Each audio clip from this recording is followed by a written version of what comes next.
قدیم زمانے میں ہوا میں اڑنے والی تخت کو صرف طلسماتی اور دیومالائی قصے کہانی کا حصہ سمجھا جاتا تھا، لیکن اس جدید دور میں سائنسی ترقی کے ذریعہ بنائی گئی ہوائی جہاز، راکٹ اور جیٹ پلین نے یہ ثابت کر دیا ہے کہ بنی نوع انسان کے لیے ہوا میں اڑنا کوئی مشکل کام نہیں ہے۔ آج سے ہزاروں سال قبل اللہ کے نبی حضرت سلیمان علیہ السلام کو ایسی اڑنے والی تخت عطا کی گئی تھی جو آج کی ہوائی سواری اور جہازوں سے کئی گنا زیادہ تیز رفتار تھی، اور جس کی خصوصیات اتنی زیادہ تھی کہ آج کے ہوائی اور خلائی جہاز اس تخت کا 10% تک بھی نہیں پہنچ سکتی۔ حضرت سلیمان علیہ السلام اللہ کے ایسے برگزیدہ نبی تھے جنہیں منصب نبوت کے ساتھ ساتھ عظیم ترین بادشاہت و حکومت سے بھی نوازا گیا تھا۔ آپ علیہ السلام نے 700 سال سے بھی زیادہ مشرق سے مغرب تک تمام مخلوقات کو زیر کیا اور ان پر حکومت کی۔ یہ عظیم الشان بادشاہت آپ کی اس دعا کا نتیجہ تھا جو آپ نے بارگاہ خداوندی میں کی تھی۔ حضرت سلیمان علیہ السلام نے اللہ سے یہ دعا فرمائی تھی کہ اے میرے پروردگار، مجھے ایسی بادشاہت عطا فرما جو میرے بعد کسی کو بھی نصیب نہ ہو، بے شک تو بڑا عطا فرمانے والا ہے۔ لہٰذا اللہ نے آپ کی دعا قبول فرمائی اور انسانوں کے ساتھ جناتوں اور جانوروں کو بھی آپ کا تابع فرمان بنا دیا۔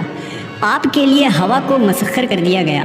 آپ تمام مخلوقات کی بولیاں سمجھتے تھے۔ چرند و پرند، جنات، حیوانات اور انسان آپ کی فوج کا حصہ تھے۔ جب حضرت سلیمان علیہ السلام نے حکومت سنبھالی تو آپ نے ایک شاندار تخت بنوانے کا حکم دیا جس کی لمبائی 3 کوس تھی۔ جناتوں نے اس عظیم تخت کو بڑی محنت اور ہنرمندی سے کئی سالوں میں بنا کر تیار کیا۔ یہ تخت ہاتھی دانت سے بنایا گیا تھا جو لال، فیروزہ، زمرد جیسے پتھروں سے مرصع تھا، اور اس کے چاروں طرف سونے کی اینٹیں لگی ہوئی تھیں۔ تخت کے چاروں کونوں پر ایسے نایاب درخت تھے جن کی ڈالیاں سونے کی تھیں۔ اس تخت کے دائیں بائیں 1000 سونے کی کرسیاں لگائی گئی تھیں جن پر سلیمان علیہ السلام کے وزراء اور درباری بیٹھتے تھے۔ اس تخت کو تخت طاؤس بھی کہا جاتا تھا۔